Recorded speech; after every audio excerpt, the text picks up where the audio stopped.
بلوچستان کے اندر حکومت سازی کا کام آخری مراحل میں داخل ہو چکا ہے۔ پاکستان پیپلز پارٹی جا رہی ہے مسلم لیگ نون کے ساتھ مل کر بلوچستان میں حکومت سازی کرنے۔ پاکستان پیپلز پارٹی کے درمیان وزیر اعلیٰ کے لیے 3 امیدوار کھڑے تھے، جن میں سے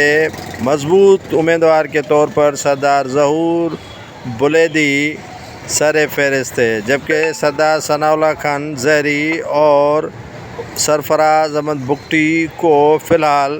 نامینیٹ نہیں کیا گیا، لیکن ہمارے ذرائع بتاتے ہیں کہ سردار ظہور احمد بلیدی وزیر اعلیٰ بلوچستان کے لیے